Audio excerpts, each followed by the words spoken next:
Welcome back. Thank you for staying with us. Moving to the focus today, the leadership of the Organized Labour reached a resolution after an extraordinary National Executive Council meeting on Tuesday in Abuja. The two major labour unions said nationwide mobilization and members and allies have begun immediately.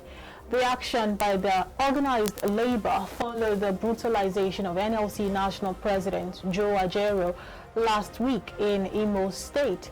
There had been widespread outrage by the Organized Labour, accusing the Commissioner of Police in Imo State, Mohammed Barde, of complicity in the recent attack on Ajaero in Owerri, the Imo State capital. And to further have this conversation with us is Prince Adebola Adele Adeniji Adele. Good morning, sir. Thank you for joining us. Yeah, thank you. Good morning. All right, let us start from take a look at the demands being made by the Nigerian Labour Congress as it regards the attack on their national president, Joe Ajaero, last week in Imo State. They went ahead to the Commissioner of Police in Imo State and, asking that the security officials in Imo State, of course, fish out the perpetrators of that act and bring them to justice. And none of these have been done till now. Of course, they threatened to go on a nationwide strike. And of course, we're hearing most recently that actually some workers did shun that strike. They didn't participate, and bankers as well. But look at these demands as it regards the attack on the national president. How do you react to that? Well, I've been listening to Nigerians, so many people. And I came back to come and talk to myself. I think this will be the third time I'll come to this place to talk about this Mr. Ajaero, right, or NLC. Well, what inspires?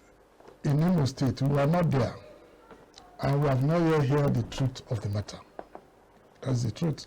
What really happened at the meeting that Ajaero called at Imo State? They have not given us the insight of what happened there. Now, I am here this morning to do justice to the both sides, either the government. He went to the Imo State because he wanted to go and support the members of NLC that is in Imo State because the government of that place owned their salaries. But we have three states that wanted to conduct election. Kogi is there. They own their civil servant there. The Bayelsa also is there. How are you now single-handedly went to Imo State because they said he's from Imo State? That does not mean. But as it is now, who should we believe? The government says he knows nothing about. The Ajaero said he was beaten because he went there. Some people are saying he went there for campaign, and which is not supposed to be. So what I'm looking at is that he and shut down that state without light. That's what I don't like there. All right, so what would you say about the assault, especially looking at it from the angle of a person of that pedigree? We've never seen such a situation in the history of the labor union where the president of Nigerian Labour Congress will be assaulted in such manner, where even the state in question and of course the federal are yet to speak about that. First of all, what would you say about the assault, regardless of the fact that he went there for whatever reason that it may be, but the fact that he was assaulted, what would you say about that? Well, and of course, what image does that portend for us as Nigerians and of course the union? Okay. Well, I said earlier here that Ajaero is not the first person that become emerged as the president of gave to the IGP that if they don't want us to go on strike, because they thought that should be the last seems to use, that the commissioner of police that is in that state should leave. And I think the IGP have transferred that, and I think they are giving them another one. So, the still goes on strike.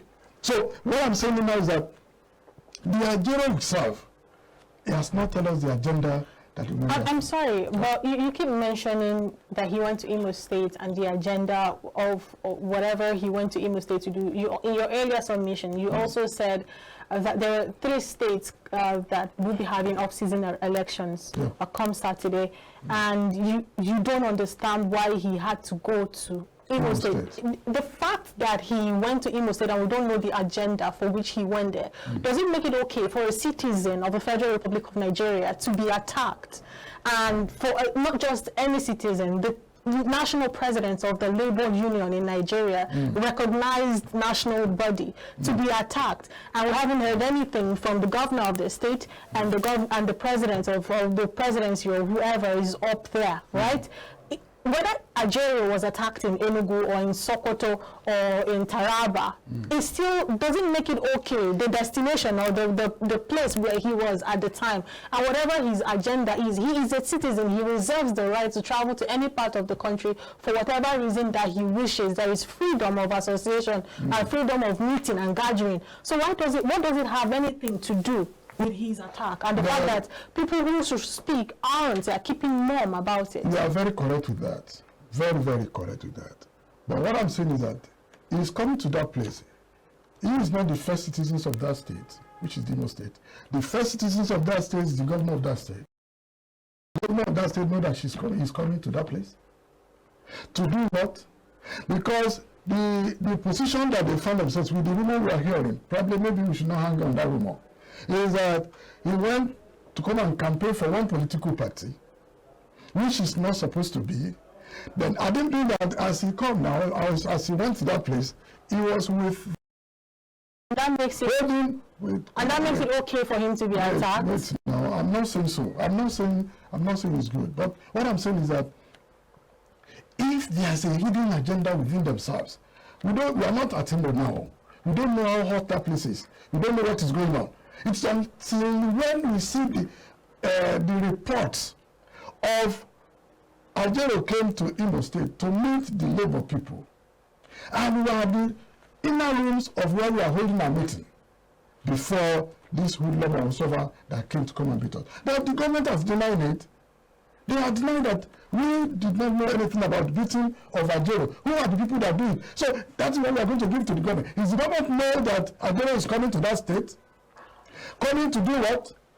But if they now know, they could have now given the security. Or is it not go there with the security? Or it is the police of that state that begin to beat him? And the police are supposed to have known those who beat him because they're supposed to be there. Who are those people that beat him? So I don't want us to linger on this, but what I'm looking at is that it will not be every time things happened that we would like to collapse the activities of this country. That is what it's happening about. Because now I was hearing the news this morning. They said since 3 days ago now, they shut down the electricity of the Imo State. Now the government, the people, and the civil labor are now affecting with one person. Okay? And the innocent Nigerians also are benefiting of one person who were beaten either directly or indirectly. So I will not take that from whosoever, that you cannot, because you are beaten. It has never happened in this country. The NLC president, even at the time of Adamu Shiobale, we know how he dealt with Obasanjo. That does not happen. Yes, there have not been any of the former NLC president at once. This is the first time I can say it in history.